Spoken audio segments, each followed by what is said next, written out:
Ce mercredi 22 avril 2026, la coalition de l'AFC A23 Twigwanéo a tenu un point de presse consacré aux accords récemment conclus à Montréal, à Genève. L'objectif affiché était d'apporter de clarification à l'opinion publique sur le contenu de ces engagements et leur portée dans le contexte sécuritaire de l'Est de la République démocratique du Congo. La rencontre a été dirigée par le secrétaire permanent Benjamin Mbonimpa, entouré de la délégation ayant pris part aux discussions en Suisse d'entrée de jeu. Celui-ci a insisté sur la nécessité de rétablir la vérité autour des accords signés, souvent sujet à interprétation divergente. Selon les secrétaires permanents, les accords portent sur plusieurs axes majeurs, un engagement à mettre fin aux hostilités et à éviter toute action militaire susceptible d'aggraver la situation sécuritaire, la priorité accordée à la sécurité des populations, en particulier dans les zones affectées par les affrontements, la facilitation de l'acheminement de l'aide vers les zones enclavées avec un appel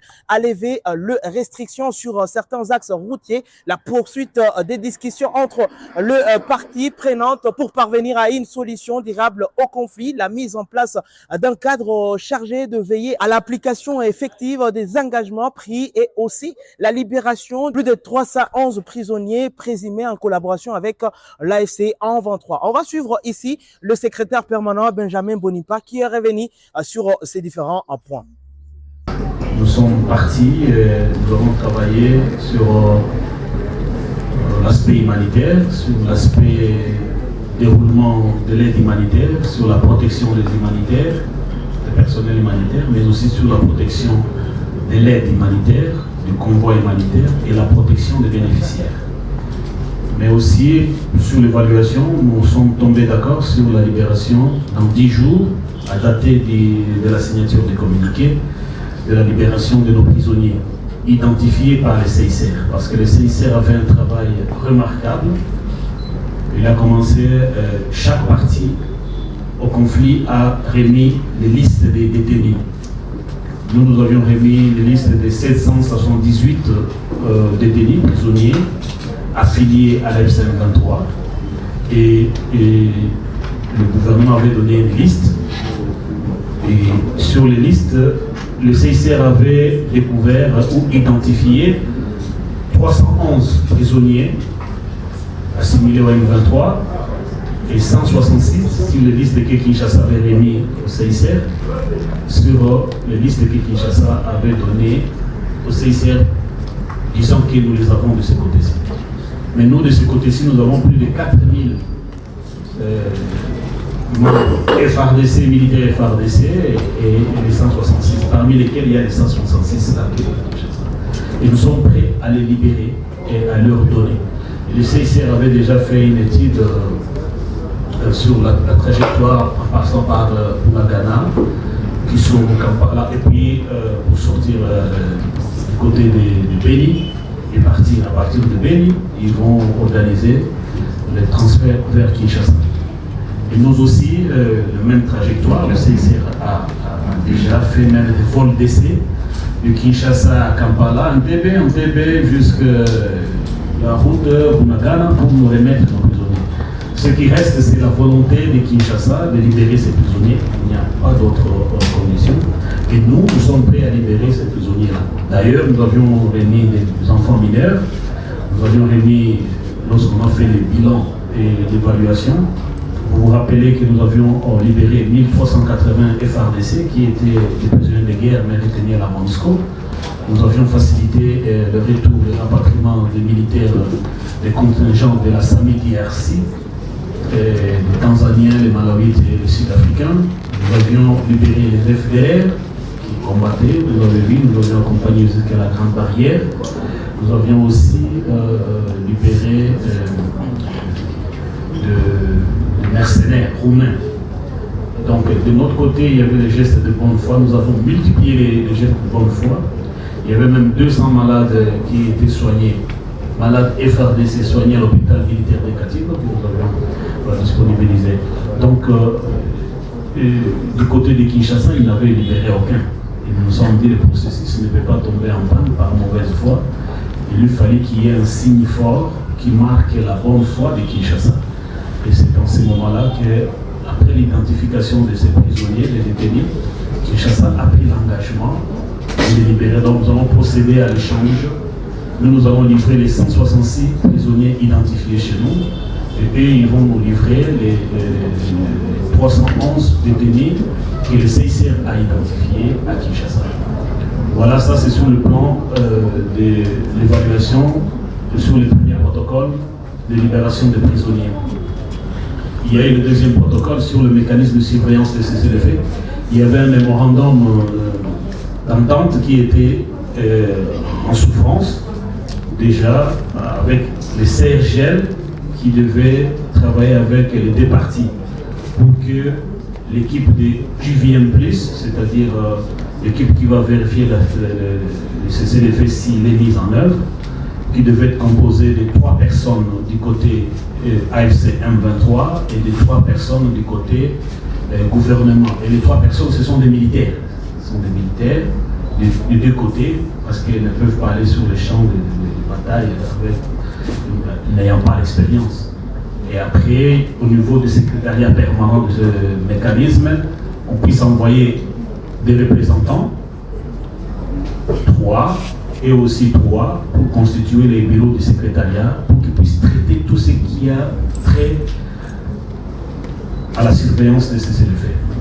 Et séance tenante, après 2 jours de tractation, on est arrivé à signer les MOU. Donc, ce mémorandum d'entente a été signé. Donc, désormais, à la prochaine réunion, nos experts militaires et les experts du gouvernement vont travailler ensemble avec les experts de la JVM, dans le pays de la CRGL, et avec la logistique de la MONUSCO pour vérifier maintenant les différentes violations que tout le monde décrit. Sur le plan du protocole humanitaire maintenant, parce qu'on a fait des discussions sur le plan du protocole humanitaire, nous nous sommes entendus sur beaucoup d'aspects, notamment ce qui a trait avec la libre circulation des humanitaires, la facilitation pour qu'ils ne puissent pas être placés sur le checkpoint. D'un autre côté, nous n'avons pas même de barrière. C'est du côté gouvernement beaucoup plus parce que les humanitaires se plaignaient. Lorsqu'on a présenté la situation, c'était la situation sur toute l'étendue de la République. Les humanitaires ne parlaient pas seulement de notre zone, mais parlaient aussi des zones sous administration du gouvernement de Kinshasa. Nous nous sommes convenus qu'on va leur faciliter la libre circulation des biens, des personnes et leur sécurité, la protection aussi des humanitaires, mais aussi la protection des populations qui bénéficient de l'aide. Et protéger aussi les vivres et les non-vivres que les humanitaires vont donner aux populations bénéficiaires. Voilà un peu les 3 éléments qui ont fait l'objet. On est rentré avec 2 documents, un communiqué conjoint qui a été signé sur le protocole accès humanitaire et protection judiciaire.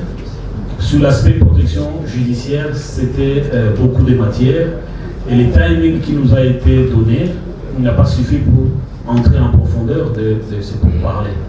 Parce que là-dedans, il serait question de lever des sanctions, d'annuler les condamnations à mort, mais aussi d'indemniser les personnes qui ont été expropriées par les gouvernements, par les partis, de leurs biens,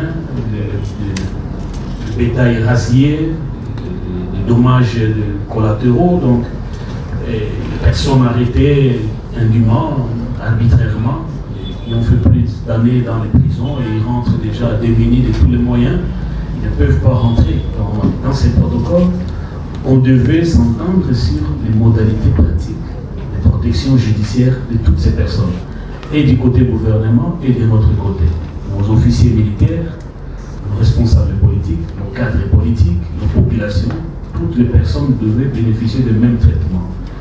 Et il était aussi question d'obtenir les passeports à toutes nos populations qui vivent dans l'espace dans lequel nous administrons, parce que les populations qui sont ici ont des difficultés à accéder au passeport et titres de voyage. Et dans les cadres humanitaires, nous nous sommes battus, parce que les humanitaires aussi ont demandé qu'ils aient accès au liquide, aux liquidités, au cash, à l'argent, donc qu'il y ait l'ouverture des institutions financières, pour que aussi la population ait accès à leurs épargnes, à leurs argent. Et nous avons tout fait pour que les banques soient ouvertes les institutions financières œuvrent comme avant, les microcrédits, les microfinances, mais ils ont associé cela à la question de l'aéroport. Nous avons dit discutons-en, nous sommes ouverts pour discuter, et l'aéroport, parce que aussi les humanitaires demandaient, mais Kinshasa a refusé qu'on puisse traiter ces questions-là. Et que pour eux, c'était la restauration de l'autorité de l'État. Alors qu'ils ont mis ça à l'ordre du jour, on n'a pas pu travailler sur ça parce que même dans les protocoles, l'ordre qui suit, ce n'est pas l'ordre qui devait être discuté. Parce que l'enchaînement de négocier des protocoles et de les signer alors qu'ils ne sont pas mis en œuvre, on a trouvé que c'est une perte de temps. On commence par des protocoles moins compliqués, on les met en œuvre et on avance vers d'autres protocoles. Voilà un peu la quintessence de ce que nous nous sommes mis d'accord à Montreux. Et nous étions dans une démarche constructive. Si déjà on arrivait à obtenir la libération des prisonniers, si on arrivait à mettre en place cette équipe-là du VM+, pour l'observation et le contrôle de ces effets, la surveillance, on serait en train de faire un pas positif parce qu'au moins les armes vont se taire et les populations vont être stabilisées. Abordant la problématique de la réouverture de l'aéroport de Goma, Benjamin Mbonipa a indiqué que le blocage du processus serait, selon lui, imputable aux autorités de Kinshasa, tout en reconnaissant l'existence des contraintes techniques freinant la reprise des activités dans cet aéroport de Goma. On va encore vous laisser suivre ici le secrétaire permanent de la coalition de l'AFC en 23. Pour l'ouverture de l'aéroport de Goma, tout est entre les mains de Kinshasa. C'est Kinshasa qui avait fermé l'aéroport de Goma. Il avait fermé l'espace aérien. Avez-vous entendu qu'il a ouvert l'espace aérien?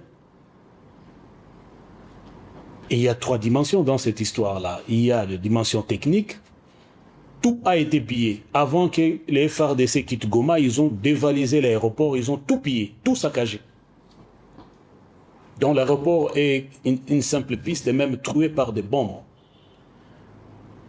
L'aéroport a été miné, donc il faut penser aussi au déminage. Ça, c'est sur le plan technique, aspect technique. Le tour de contrôle ne fonctionne plus. Donc rien ne fonctionne. Alors, pourquoi demander à l'AFC de faire quelque chose dont il n'est pas responsable et dont il n'est pas opposé? Les premières personnes à avoir demandé l'ouverture de l'aéroport de Goma, c'est l'AFC M23.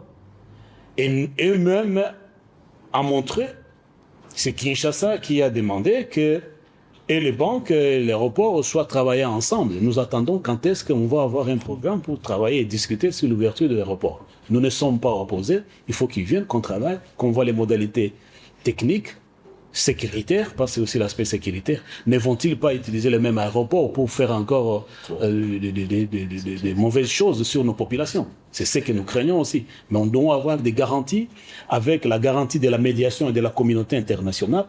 Tout le monde doit participer pour qu'on puisse faire avancer l'ouverture de l'aéroport. Nous ne sommes pas opposés, au contraire, nous sommes demandeurs. Merci.